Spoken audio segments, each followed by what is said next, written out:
Hi, I'm Jenny Wise. I'm the founder of Mediatox.net, and I coined the term media trauma back in 2017. The purpose of Mediatox is to help people understand the relationship that we have with our technology and how it's affecting our mental health and development as humans. I want people to understand that how we engage in our digital media is shaping us. It's shaping the way that we think, the way that we feel. It's physically shaping our bodies, and it is certainly shaping the way that we perceive ourselves and our cultures. So I am going to use this particular video to give you an overview of the 5 types of media trauma. This is actually serving as an introduction to a training series that I'm doing that is going to be 6 lessons, a 6-lesson journey for therapists, teachers, parents, any type of community leader that wants to understand how they can meet the people that they're serving where they are, and hopefully as a culture start putting parameters in place that allow for the most human thriving possible with a natural respect for what our limitations are as humans in digital spaces. So in our training series, we're going to focus on recognizing attention hijacking, rebuilding time awareness, setting boundaries, strengthening offline relationships, and reclaiming our lives, reclaiming our consciousness and our relationships. So anyway, I invite you to, if you find this interesting and helpful and you want to dive more into it, I invite you to join that series. But for right now, we are going to focus on what is media trauma. When I first came up with this word, people were like, oh, is that online bullying? I've heard of that. I've seen a television show about that. And I was like, yeah, it is, but it's a lot more than that too. Now, when I tell people, when I say the term media trauma, most of the time people just kind of step back and are like, yeah, I get it. So they have some personal, almost cellular experience of media trauma, even if they couldn't define it. But the purpose of this is to help you define it, help you put words to what you've experienced, what your children might be experiencing, what your students might be going through, and certainly if you're a therapist, it is a component in your client's reality is as powerfully and maybe even more powerfully than their family of origin. So the working definition we have of media trauma is that it is the emotional, cognitive, and relational harm caused by unhealthy or overwhelming interactions with digital media. Before I continue with that definition, understanding it has emotional ramifications, mental ramifications, how you think, and certainly relationship consequences. It is not only an unhealthy relationship with technology is one thing, and that is something that we tend to focus and we can work more on, is getting our relationship healthy with our media, but also understanding the overwhelmingness of it. That's the part that I really want people to understand, that alone, just the overwhelming part alone can cause its own version of trauma. So it could be that you are overusing technology, that there's harmful content that you're participating in, unrealistic expectations of the culture, that the cultures and the circles that you function in, or it could be social violations that have happened online. Just like physical toxins can harm our bodies, media toxins can distort our sense of self, time, safety, and connection. Pretty much every single thing that I see through the media these days is not taking in consideration that media in itself is playing a role in the story. So a lot of the ways that we're perceiving our life right now are through our screens, and not understanding what it means for it to be converted basically from information to how it gets to you, and it will help you understand considerably why you may have a distorted sense of yourself, time, society, safety, and connection. And so we're going to get into the 5 types. So the first type of media trauma, I'm forgetting, clever, to help you understand and remember the 5 types of media trauma. By no means are we limiting these to the 5 types, that there are only 5 types. This is just the container I have come up with to organize what I have witnessed so far. So this is not the beginning of the conversation. It is not the end of the conversation. We are in the middle of a conversation about media and how it affects us. And this conversation is this is just a starting place. This is by no means, it wouldn't even mean if I could say today, this is it. This is all the information on media. You need nothing. You need to know nothing more. The media itself is changing as we're speaking. So this is a conversation in flux and something we need to be building on and talking about, but it is a place for you to start. So our 5 containers that we're using to understand media trauma are actually using the words media, MEDIA. So the first type of media trauma starts with an M, and it is misuse. So for each of these types of trauma, I am going to tell you a definition of it, a simple definition of it, an example of it, and then a way that you could mitigate it. Very, quick little snippets. Okay, so the first type of media trauma starts with an M. It is misuse. And the definition of it is not always about what you're doing online, but how you're doing it and what it's replacing. So you can understand it's not that I'm checking my phone every single minute to see what time it is. That's actually dangerous. It's that you're oriented towards this thing that's keeping you from checking in with yourself and your reality and what you need to do and what you need at that moment. An example of this would be mindlessly scrolling instead of sleeping. I'm so tired. It's incredible how no matter how exhausted you are, you can scroll forever. You could play solitaire forever and not fall asleep. But if you stopped doing that, there's nothing else you could do but fall asleep.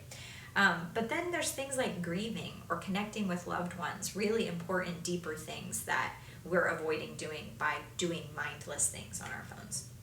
So obviously one of the ways that you can mitigate this is to create mindful boundaries and ask yourself, what is media replacing in my life? One thing I like to ask people to do is to put a screen on or put a screensaver on their phone, wallpaper on their phone that says, what do I need right now? What do I need right now? And take a look at that and just have that moment of pause before you do that automatic thing that you do on your phone to say, wait, what do I do right now? What do I need right now? And check in with that before you click into your phone. The second type of media trauma starts with an E, and it's expectations. So the definition of this type of media trauma is social, educational, or cultural pressures that are amplified by media and that don't align with your needs. So what I want to explain about this one is many times when I'm talking to people about boundaries online, they say, well, my kid's school needs me, blah, blah, blah, blah, or, but my boss works on the other side of the country and I've got to have my email on 24/7. Or if I don't respond to my friends immediately, they think that we're not friends anymore, right? So there are these expectations that are put around your job or your relationships that really are not humane. They're not something that we were made to do. So this fits more into that idea of,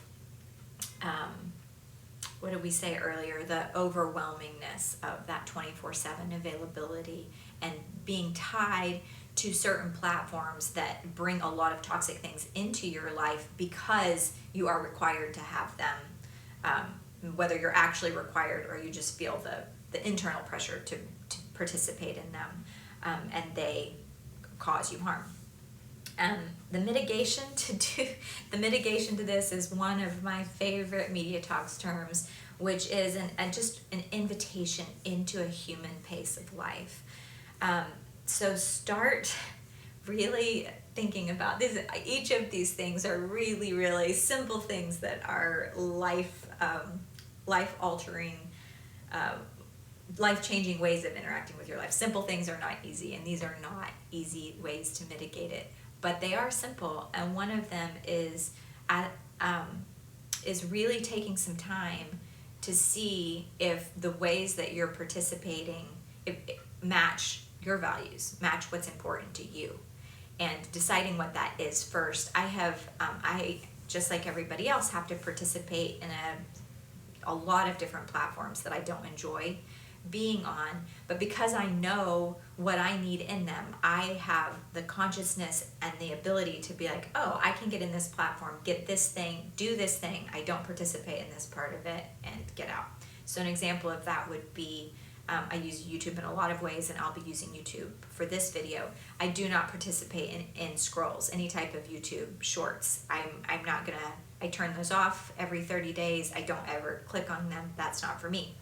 However, YouTube's invaluable when it comes to educational tools and, learning and getting to watch a lot of people that I love through that platform.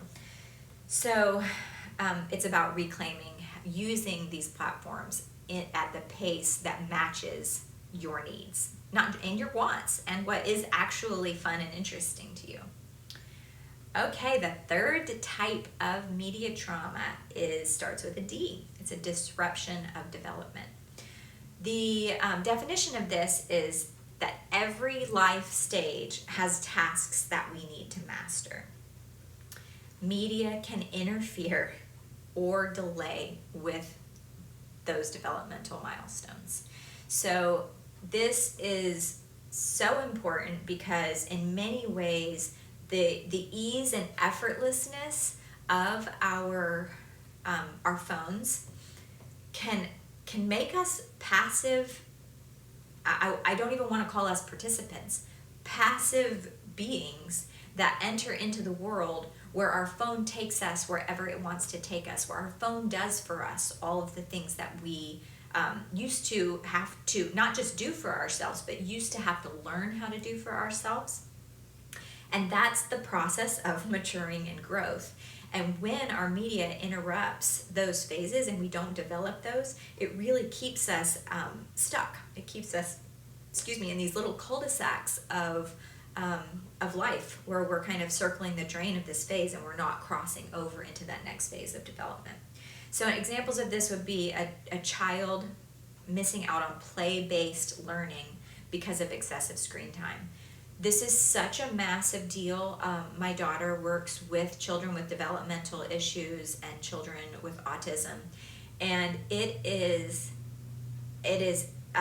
I'm hearing from anyone who works with children, the loss of motor skills and the parts that connect in your brain when you engage physically in your world with your hands and with your body is requiring. We're already seeing the amount of occupational therapy, the amount of money, the amount of time, the amount of interventions that are having to go in to building these skill sets in children much, much later because of too much screen time when they were younger is significant. It is a significant financial and time burden on families and communities when these things don't happen in their natural time period.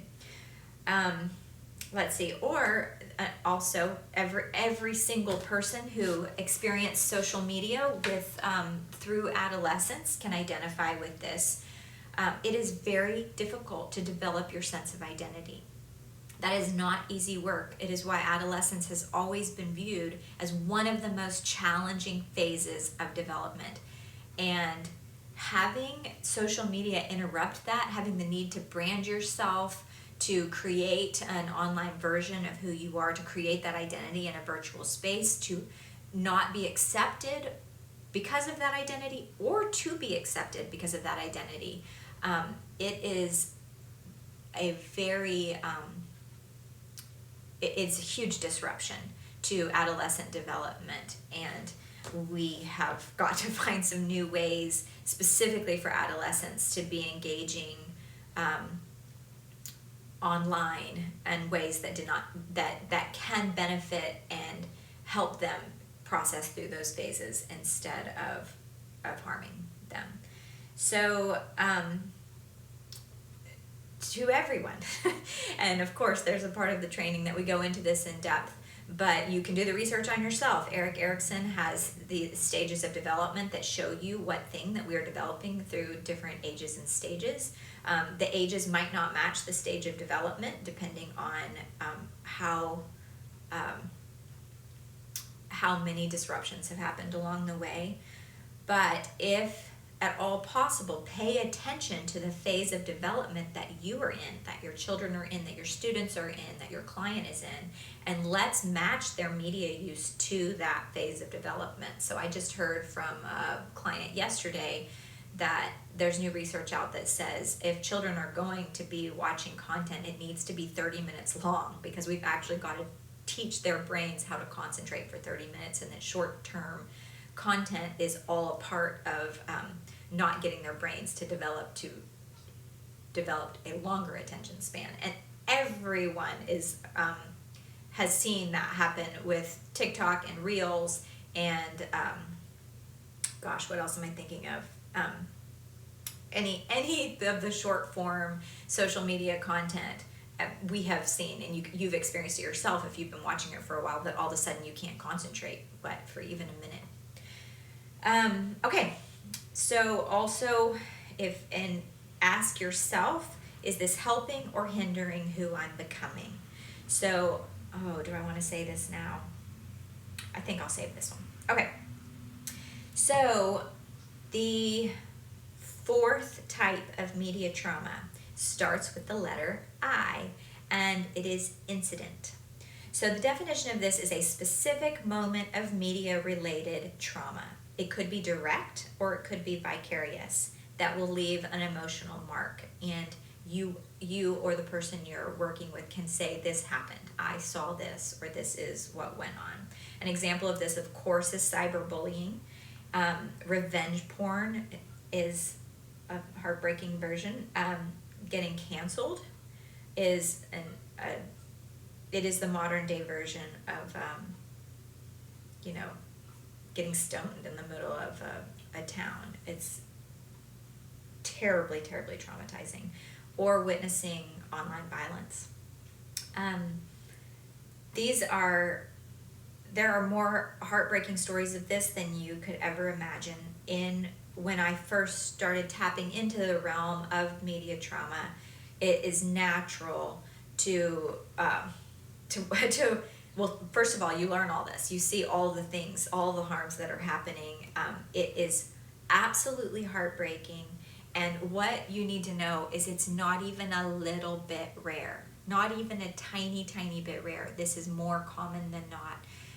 It's dark and it's painful, and it is not where I want to spend my time, and my work is exposing all of these dark corners. The internet obviously has an infinite amount of dark corners. What I'm saying is, even in people's lives, unpacking all of the trauma that they have experienced through media individually, but then also collectively, entire generations, and what they've experienced is very heartbreaking, disheartening, and heavy for me. And I had to make a decision if I was going to move forward with this work, that I would stay focused on how are we going to heal? What do we need that's going to not only help us recover, but also solidify and build up and fill up ourselves and our souls enough in our real world that stuff isn't it's not pulling at us, and we have safe spaces in our lives to recover and enjoy without those. But it's very common. And the thing that we can do for this is, number one, validate and name the harm. A lot of kids in particular will never ever tell any adult or maybe even anyone else the things that they've experienced. And this is for two reasons. The first one is, three reasons really. any kind of abuse that you experience as a child, it's very easy to take responsibility for that, to think it was my fault. I shouldn't have been on that website. I shouldn't have been here. I must have done something to deserve that. So self-blame. The second one is so many kids actually want to protect their parents, which is the sweetest, most heartbreaking thing. They don't want their parents to know what happened to them, what they saw, what they experienced, because they don't want their parents to be traumatized in the same way, and they know how much their parents care about and love them. And then the third one is they don't want their phone taken away from them. So that's part of what we're dealing with. They don't want to get in trouble or get their phone taken away from them. So that's what I'm talking about. A big part of media trauma is this trauma bond that we have with this thing that is causing the abuse, that is the exact same thing that's our only connection to the outside world. Something about that has to change, because that would be the equivalent of allowing yourself or your child to stay in an abusive relationship with an adult. So you're a child in an abusive relationship with an adult, but that adult's the adult that drives you everywhere. So you stay in that dynamic. We must change that. We must change that. And I do have some ideas for us. So obviously that was a big answer to a small question, because understanding that there's real trauma that's caused in this. But the last one that I didn't mention, which is actually 4 things, is that they don't even know that it was bad, because it's so common, because it has happened to every single person they know. They don't know to say, wow, that they think something's wrong with them for having a strong reaction to it, as opposed to, or they don't even associate that that's why they're having the symptoms of trauma that they may be having, because it's so common. Okay, and we're gonna do something about that. I just know it. I know if you're watching this video right now, you are going to be a part of the solution, and we're going to create a different world together. Our media is absolutely shaping who we are, but we are in a time in history where we have the capacity to turn this around and begin to take responsibility for shaping our technology by who we become, what we think, what we enter into the story. And the impact, the true influence that we have, especially if we are lucky enough to have, everybody's an influencer, but if we're lucky enough to know the names of the people who we're influencing, yes, you can turn this around. Okay, incident. Number 4, that's the 4th type of media, okay? I hope that Jerome takes that part out. Okay? The 5th type of media trauma starts with an A, and it is addiction. Media addiction operates like a chemical addiction. It changes your brain, it hijacks your attention, and it harms your relationships. You know this. I don't think there is a person alive right now that hasn't had some feedback from their real lives about some aspect of the way they interact with media being a problem. So when I was really shifting my original work here, I really thought if I got off social media, if everybody got off social media, we would be okay. So the first 2 years of doing this work, I basically still was interacting with technology at what I thought was the healthiest possible way. For example, I had an iPad and I played a lot of solitaire. So I cannot think of anything more benign and less harmful than playing solitaire on your iPad. So one night with my whole family, I guess we were watching a movie together. I don't know what happened in the night. All I know is that it was 3 o'clock in the morning and I was on the couch and I was still playing solitaire. And I realized I had been playing solitaire for 6 hours straight. I don't remember the movie. I don't remember when my family went to bed. I don't remember any conversations that were had during that time. How silly, right? That's not, if we're gonna put addictions into categories, if you're gonna be addicted to solitaire, hey, there are worse things, right? But it is real. I was one of those rats hitting the bar, trying to get my drug. and everything else disappeared. So it really does hijack your brain, and changes your brain in that process. But some examples are when you feel withdrawn without your phone. So when you don't have your phone and you have anxiety, this is something that is absolutely prime change work. Like if you're a therapist and if you're honest with your therapist and you say, hey, I've got anxiety, which everyone does, when I don't have my phone with me, can we work through that? Well, that tension of a healthy person, a mentally healthy person, should not need a thing around, in them, holding them, whatever, right, in order to feel regulated.